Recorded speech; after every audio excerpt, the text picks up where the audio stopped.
जय श्री राम सभी सनातनी भाइयों को। दोस्तों आज हम बात करेंगे महाराष्ट्र की। दोस्तों महाराष्ट्र में जो चुनाव के परिणाम आए हैं दोस्तों, जिससे पूरी तरह से भारतीय पॉलिटिक्स की एक दिशा तय कर दी है। दोस्तों बीजेपी की लैंडस्लाइड विक्ट्री हुई है महायुति की पूरी टीम की। अब दोस्तों सीएम कौन बनेगा ये लेके विवाद काफी टाइम से आपने मीडिया में देखा होगा। हमारे देश की मीडिया है ना दोस्तों, ये टीआरपी बटोरने के लिए ना भाई भाई को लड़वा दे। सच बात बोलूं तो कुछ नहीं, अगर इनके पास होता टॉपिक तो ये थर्ड वर्ल्ड वॉर की वो घिसी पिटी टेप रिकॉर्डर चला देते। यूक्रेन क्या मिसाइल लॉन्च करेगा, ये करेगा। अब देखिए दोस्तों, मीडिया ये कयास लगा रहा था, देखिए एकनाथ शिंदे जी बीजेपी से खफा चल रहे हैं, वो चले गए हैं अपने गांव 2-3 दिन के लिए सतारा, और इस पे एकनाथ शिंदे जी मीडिया के सामने भी नहीं आ रहे हैं। अपनी मन गलत कहानियां रच रहे थे ये मीडिया वाले लोग, क्योंकि मीडिया एक टाइम था दोस्तों जहां पे मीडिया वाले ना कुछ जैसे प्रणव रॉय जैसे एनडीटीवी था, बरखा दत्त का राडियो टेप्स तो आपको पता ही होगा, ये लोग डिसाइड करते थे कौन मिनिस्टर बनेगा क्या करेगा। ये लोग ब्रोकरेज की तरह काम करते थे, ठीक है, कमीशन अपना ले लेते थे और मैच फिक्सिंग करवा लेते थे। अब दोस्तों इनका ये दौर तो है नहीं, इनको अब बेचेगा क्या। कुछ तो टीवी में ये टीआरपी के लिए ये लोग क्या करते हैं, कुकड़े लड़वाते हैं आपस में। दोस्तों इस पे न जाने कितने ऑलरेडी डिबेट्स ये लोग करते हैं शाम को बुला बुला के। क्या महाराष्ट्र में एकनाथ शिंदे जी खफा चल रहे हैं, क्या ये हो सकता है वो हो सकता है। आज एकनाथ शिंदे जी मीडिया के सामने आके उन्होंने बकायदा एक डिटेल्ड प्रेस कॉन्फ्रेंस की और बताया कि मेरी नरेंद्र मोदी जी और अमित शाह जी से खुल के इस बारे में चर्चा हुई है, और हमने कह दिया है कि एकनाथ शिंदे जी की शिवसेना की पूरी टीम अटल एक साथ है, यूनिटी के साथ बीजेपी के साथ खड़ी है। फिर अमित शाह जी और नरेंद्र मोदी जी जिसको भी चीफ मिनिस्टरशिप बनाएंगे, हमारी पूरी शिवसेना उनके साथ सहमत है और उनके साथ है। डिबेट खत्म हो गया मीडिया वालों का। अब दोस्तों इससे क्लियर कोई क्या बता सकता है। एकनाथ शिंदे जी आप समझिए, अगर चलिए मान लेते हैं मीडिया वालों को, तो ये कह दिया था मीडिया वाला ने कि क्या एकनाथ शिंदे जी महायुति से अलग हो सकते हैं। मतलब सोचिए हाइट्स इनकी, बेवकूफी देखिए, ये क्या पब्लिक को बेवकूफ समझती है, क्या समझती है लोग। एकनाथ शिंदे जी की आइडियोलॉजी सबको पता है दोस्तों, महाविकास आघाड़ी की आइडियोलॉजी पूरी विपरीत है, और एकनाथ शिंदे जी अपनी आइडियोलॉजी के साथ कॉम्प्रोमाइज नहीं कर सकते, इसीलिए ये उद्धव ठाकरे की शिवसेना छोड़ के आए हैं। और बीजेपी और एकनाथ शिंदे जी की शिवसेना की आइडियोलॉजी ऑलमोस्ट सेम है भाई, ऑलमोस्ट सेम है, और इसीलिए ये लोग साथ है। एकनाथ शिंदे जी बोल रहे हैं ये सब मीडिया आप लोग बना रहे हो न्यूज, ये जो आपकी मीडिया की जो है ना ये न्यूज, ये सब मैन्युफैक्चरिंग आपके प्लांट में हो रही है, आपकी फैक्ट्री में प्लांट कर रहे हो आप लोग। तो एकनाथ शिंदे जी ने अपनी क्लियर स्टेटमेंट में कह दिया कि हम लोग की बात हो चुकी है नरेंद्र मोदी जी और अमित शाह जी से, हमने पूरी तरह से समर्थन दिया है, हम एक टीम बन के चुनाव लड़के आए थे, जनता ने हमें मैंडेट दिया, तो जनता के दायित्व हमें जो दिया है हम इसका बखूबी पालन करेंगे। 2.5 साल में मैंने एक भी छुट्टी नहीं ली, इसलिए मैं अपने गांव में आया हूं, और यहाँ पे आके मैं ऐसा नहीं कि छुट्टी मना रहा हूं, रिलैक्स कर रहा हूं, यहाँ के लोगों की भी जो समस्या है वो समझ रहा हूं। यहाँ पे मेरे घर में रोज 100 से ज्यादा लोग आते हैं, जनता दरबार जैसे लगता है ना वैसे वहां पे वो जनता दरबार लगाते हैं लोग, जहां पे आके अपने काम निकलवाते हैं, वहां पे अपनी समस्याएं कहते हैं, तो उनका भी फर्ज बनता है ना भाई।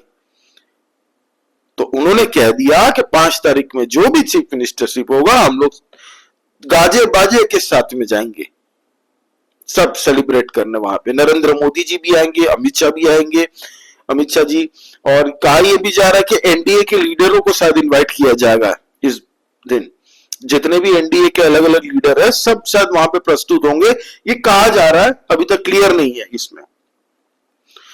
तो दोस्तों ये नैरेटिव कौन फैलाता है मीडिया में पता है, कांग्रेस वाले, संजय राउत जैसे, नाला सोपारा का स्टीव जॉब, संजय झा जैसे, ये सब लोग मीडिया में बैठ के अफवाह फैलाते हैं, एक हवा देते हैं, और मीडिया वालों को भी मजा आता है कुकड़े लड़वाने में, टीआरपी मिल जाती है, ये तो डिबेट करके घर चले जाते हैं। फिर क्या, फिर कल के दिन ये भी खींचो। आज दिमाग खराब हो गया, उनके जवाब दे दिए एकनाथ शिंदे जी ने क्लैरिटी के साथ। भाई फाइनेंस डिपार्टमेंट रहेगा अजीत पवार जी के साथ में, होम मिनिस्ट्री किसके साथ में रहेगी, इस सब 5 तारीख में क्लियर हो जाएगा। भाई इनको ज्यादा चूल है ऑपोजिशन और मीडिया वालों को। कांग्रेस के आप हंसेंगे, सोशल मीडिया में कांग्रेस के 2-4 वो जो टुंजपुजिए छोटे मोटे कार्यकर्ता नहीं होते, पता है क्या लिख रहे थे सोशल मीडिया एक्स प्लेटफॉर्म पे, लिख रहे थे महाविकास आघाड़ी की अभी भी सरकार बन सकती है अगर एकनाथ शिंदे जी महाविकास आघाड़ी के साथ आ जाए और अजीत दादा आ जाए, बीजेपी को छोड़ दे, भले हम लोग चीफ मिनिस्टर बना दे शिंदे जी को, होम मिनिस्ट्री दे देंगे अजीत दादा को, लेकिन बीजेपी की सरकार नहीं बनेगी। मतलब क्या बेवकूफी जैसी बात करते हैं ये लोग ना, सच में इसीलिए ये कांग्रेस ही है। और इनके जता राजा तथा प्रजा, अब क्या बोले, राहुल गांधी जी के फॉलोवर है भाई, लॉजिक कहां से होगा इनके बातों में। तो मीडिया वालों का जो ये हवा भर रही था ना ये लोग बलून में, पंचर कर दिए एक ही बार में एकनाथ शिंदे जी ने। इसके बाद उम्मीद करते हैं कि मीडिया ये अफवाह ना फैलाए। दूसरी बात दोस्तों ये है कि अब उद्धव ठाकरे के जितने भी एमपी एमएलए आए हैं ना जीत के, उनको लग रहा है कि भाई इस बार तो जैसे तैसे हम लोग जीत गए, लेकिन हर बार नहीं होगा, अगली बार जनता नहीं जिताएगी हमें, और ये बात उनको पक्का यकीन है। इसलिए ये क्या कर रहे हैं, ये लोग सोच रहे हैं कि भाई हम लोग चले जाए महायुति में, एकनाथ शिंदे जी की शिवसेना भी है और बीजेपी की पार्टी भी है, हम लोग ज्वाइन कर लेंगे, समर्थन अपना दे देंगे, साथ में चले जाते हैं, तो बीजेपी की और एनडीए की सीट बढ़ जाएंगी। एमपी और एमएलए दोनों अगर आते हैं भाई, तो बीजेपी जो 241 सीट्स है अभी लोकसभा में, वो भी बढ़ेंगे ना, तो आने को वो समर्थन देने को तैयार है। चुनाव के बाद ये जो डिसाइड होगा, जब चीफ मिनिस्टर बन जाता है उसके बाद में शायद ये लोग भी आ जाएंगे। डूबती नहीं है में कौन जाता है भाई। उद्धव ठाकरे की पार्टी भाई जो हालत है ना आज, ये नहीं रहेगी, पार्टी का हाल बहुत गंदा होने वाला है। राज ठाकरे की जो जैसे होता है ना, उससे भी बदतर होने वाला है। ना ये इधर के रहेंगे ना उधर के, ना मुसलमान लोग इनको वोट देंगे आने वाले टाइम में, और जो बाला साहब ठाकरे की आइडियोलॉजी वाले लोग थे, जिनको ये उद्धव ठाकरे ने अपने चीफ मिनिस्टर बनने की महत्वाकांक्षा के लिए धोखा दिया है, उस आइडियोलॉजी को दुत्कारा है। जो बाला साहब ठाकरे की आइडियोलॉजी के सारे वोटर, सपोर्टर और नेता जो चुनाव इस बार लड़के आए हैं, सब एकनाथ शिंदे जी की पार्टी के साथ रिलेट करते हैं और बीजेपी के साथ रिलेट करते हैं। वो लोग आ जाएंगे इधर। कुछ लोग अभी उस पार्टी में थे क्योंकि बीजेपी और एकनाथ शिंदे जी की पार्टी से उनको टिकट नहीं मिलता, इसलिए वो उद्धव ठाकरे की वहां से सीट लेके जीत के भी आए हैं। इस बार जितने भी 20 जन है, 20 एमएलए है, 9 एमपी, तो अब वो लोग बोल रहे हैं भाई जीत तो हम गए हैं, चलो अब बीजेपी में आ जाओ, एकनाथ शिंदे जी की पार्टी में आ जाओ। ये आना है, आज नहीं तो कल परसों आएगा, ये लोग आएंगे, थोड़े टाइम बाद ही आ जाएंगे। क्योंकि आप देखेंगे अगर मेरी सरकार अगर चल रही है तो मैं ज्यादा काम कर पाऊंगा ना जनता के लिए भाई, और डूबती नहीं है। मुझे जो पता है कि कल खत्म हो जाएगी, जो पार्टी का कोई अस्तित्व नहीं बचा, कांग्रेस और शरद पवार ने यूज एंड थ्रो कर दिया है, वो पार्टी में कौन रहेगा, क्या अस्तित्व रहेगा। कल को जो सीट जीत के आ जाए वो भी हारेंगे, एटलीस्ट स्ट्रॉन्ग टीम में रहेंगे, अपनी सरकार में रहेंगे। बीजेपी और एकनाथ जो आइडियोलॉजी को वो लोग मानते हैं उस आइडियोलॉजी के साथ रहेंगे, तो भविष्य उनको उज्जवल दिखेगा। प्लस जीत के आ रहे तो उनको ज्यादा मान मिलेगा। इसलिए ये लोग अब तक उद्धव ठाकरे की टीम में थे, क्योंकि बीजेपी और एकनाथ शिंदे जी की पार्टी से इनको शायद टिकट नहीं मिलता, तो इन्होंने सोचा कि मुझे एटलीस्ट उद्धव ठाकरे टिकट तो दे रहा, चलो लड़ते हैं चुनाव, जीत के भी आएंगे, फिर जाएंगे बीजेपी में। हाँ भाई आ गए हम लोग। तब उद्धव ठाकरे को डर इस बात का लग रहा है। संजय राउत तो है ही भाई, वो तो मस्त बंदा है। ये जो सुनामी है ना, इसकी बड़बोलापन, ये चाय से ज्यादा किटली गर्म है, ये तो भाई उद्धव ठाकरे से ज्यादा, ये तो इसका बस बने ना तो बोल देता अमेरिका में जो चुनाव हुए हैं वहां हमारे उद्धव ठाकरे साहब प्रेसिडेंट बनेंगे। संजय राउत कुछ भी बोल सकता है भाई, इसका बड़बोलापन ही। आज जो हालत है ना, ये कैसा उद्धव ठाकरे को नैया डुबाने में भाई सबसे बड़ा हाथ इसका यही है, संजय राउत का। अभी कुछ दिन पहले आपने देखा था सोनिया प्रियंका गांधी के लिए एक्स प्लेटफॉर्म पे इसने लिखा था शेरनी आ गई, तो क्यों?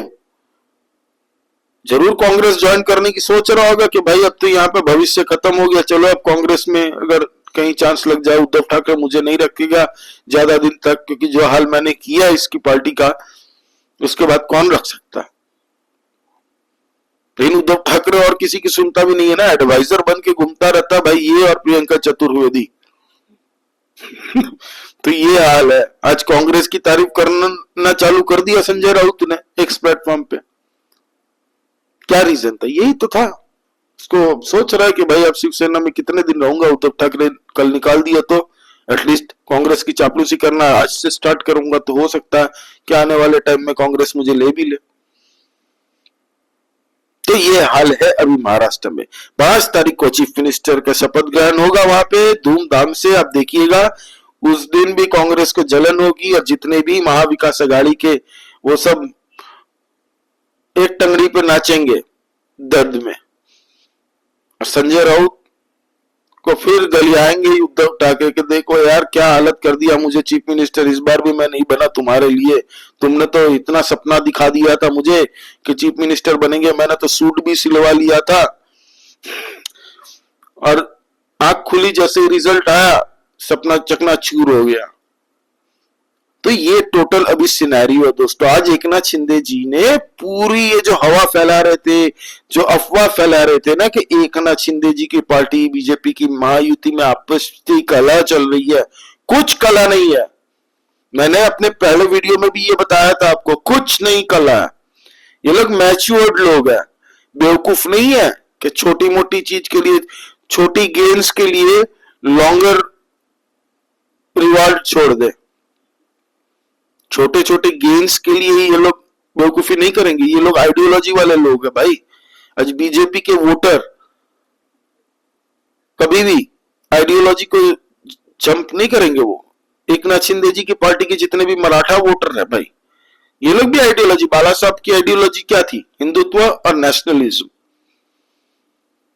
तो वो बीजेपी एनडीए के मोस्टली वोटर ना अपनी आइडियोलॉजी से हटते नहीं है। और बीजेपी ऐसे फालतू में पैसे दे के वोट नहीं खरीदती, लोग नहीं खरीदते, अपनी चापलूस नहीं बनाते कि आप मेरी तारीफ कीजिए। सोशल मीडिया में आपको बहुत जगह मिल जाएंगे जिनको पैसे मिलते हैं दूसरी पार्टियों से। बीजेपी के लिए जो लोग बोलते हैं ना, उनकी तारीफ करते हैं ना, उनके सपोर्टर होते हैं ना, उनको एक कौड़ी नहीं देती है बीजेपी। बाय द वे, ये जो कांग्रेसी एक पे ट्रोल करते रहते हैं ना एक दूसरे को कि 2 रुपए वाला पेड ट्रोल है, तू तो बीजेपी का ये है वो है। तो कांग्रेसियों को आज ये हाल है ना, कांग्रेसियों के सपोर्टर पे मुझे बड़ा दर्द दुख होता है भाई। कैसे यार ये लोग के सपोर्टर, मतलब कोई भी लॉजिक बिना बात करते हैं तभी तो कांग्रेसी सपोर्टर रही है। एनीवे दोस्तों, आपका इस बारे में क्या कहना है कमेंट करके बताइए। दोस्तों आप क्या देख रहे हैं, किसको चीफ मिनिस्टर कौन बनेगा, किसी को अभी तक पता नहीं है, लेकिन मेरे हिसाब से देवेंद्र फडणवीस अगर नहीं बनता है तो बीजेपी का ही चीफ मिनिस्टर बनेगा। मोस्ट लाइकली देवेंद्र फडणवीस जी है, लेकिन कुछ भी हो सकता है भाई। वी कैन नॉट प्रेडिक्ट, है ना। प्रेडिक्ट करना तो बड़ा आसान है लेकिन झट से नहीं होता। हो सकता है एकनाथ शिंदे जी भी कंटिन्यू कर ले, कुछ कह नहीं सकते ना भाई। तो आपको क्या लगता है दोस्तों इस बारे में, प्लीज कमेंट करके बताइए। लाइक कीजिए इस वीडियो को, और दोस्तों नया चैनल है प्लीज सब्सक्राइब कीजिए इस चैनल को। हम लोग इंटरनल पॉलिटिक्स डिस्कस करते रहते हैं दोस्तों। जय श्री राम सभी सनातनी भाइयों को। जय हिंद, वंदे मातरम।